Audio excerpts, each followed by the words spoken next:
Good morning students, welcome to the class again. Dear students, as we all know that our grammar topic determiners is going on, and in our earlier class we have discussed about the articles, demonstratives and possessives, and I hope you have understood all these things very well. Now in our today's class I am going to discuss about the distributives, quantifiers and interrogatives. So firstly we will start from quantifiers and we will discuss about all. All refers to every member of group collectively. All may refer to the uncountable nouns or plural countable nouns. For example, all milk was spoiled. Here milk is uncountable. All men need money. Here man is countable noun. All cats love milk. Here cats are countable noun. So we use all to every member of the group collectively. Now we will discuss about some and any. Some and any express an indefinite quantity or number, and they are used when it is not easy or necessary or important to say exactly how many or how much we want to mean. They are both used with countable and uncountable nouns. They are both used with countable or uncountable nouns. For example, some with countable nouns, there are some postcards. Here postcards are countable. In my bag, there are some students in the class. There are some cherries in the basket. There are some mistakes in this list. So these are the examples of countable noun with some. Now see some examples of some with uncountable nouns. There are some examples. There is some dust on the floor. There is some cheese in the fridge.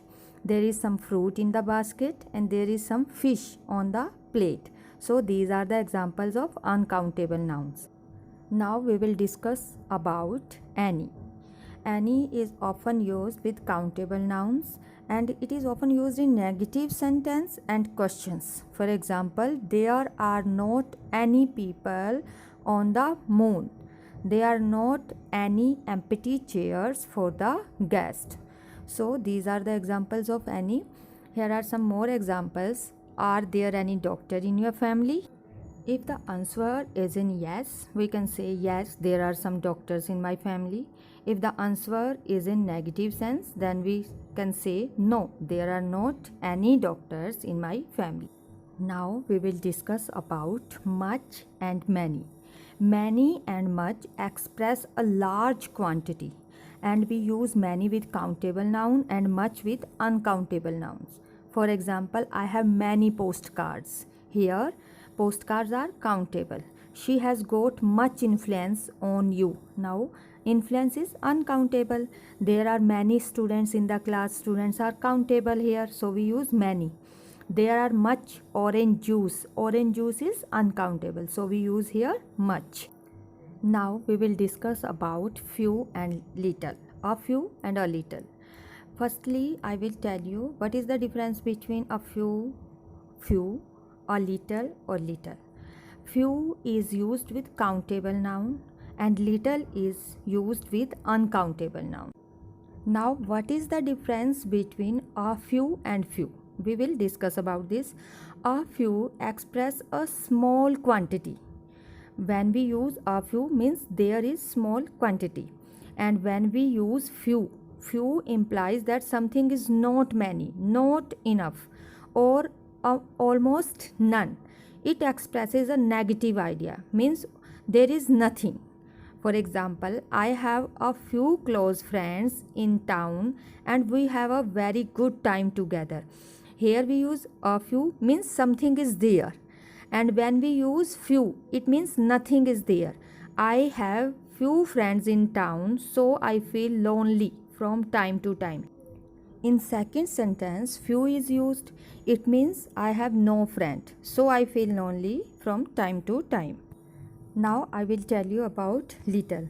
As I have already told you that little is used with uncountable noun. And now what is the difference between a little and little? Like a few, a little expresses small quantity, and little implies that something is not much, not enough, and almost none. It expresses a negative idea. For example, we have a little milk, let's make a cake. And in second example, we have little milk, we can't make a cake. In first sentence, a little means something is there, and in second sentence, little is used, it means nothing is there. So we can't make a cake with that little milk. Now we discuss about a lot of. Quantifier a lot of is used in all forms. Instead of a lot of, we can also use lots of. Lots of is an informal form of a lot of. For example, there are a lot of bus stops in Delhi. I have got lots of storybooks. Are there a lot of people in the queue? Yes, there are. There is a lot of milk in the jug. There is not a lot of honey in the hive. Do you know a lot of people there? She has lots of oxen in the farm. So we can use a lot of with countable and uncountable both. Now we will discuss about the distributive determiners. First of all, we will discuss about both, either and neither.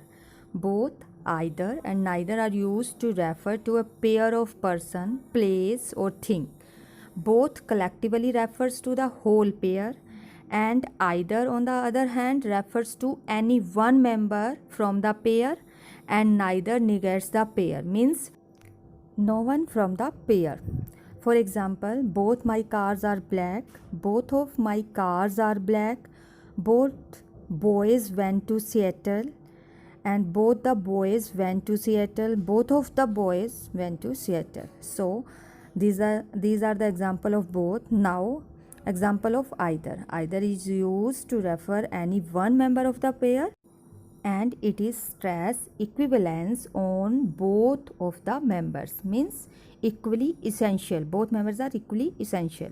For example, either of the books was worth keeping. I would love to dine at either of the hotels. So these are the examples. There are some more examples there, you can read these. And now neither negates the pair, and it equivalent to no to one nor the other. It means it denies the existence of one from the pair.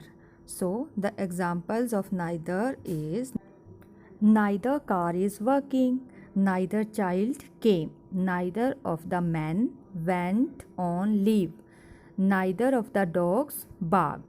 Now we will discuss about each and every. Each is used to refer to every individual in a group, while every is used to see the group as a collection of members. And both each and every can only be used with countable nouns. Okay, these are used with countable nouns. For example, each child was laughing. It means every individual in the group was laughing. And in second sentence, every child was laughing. It means it is a group activity.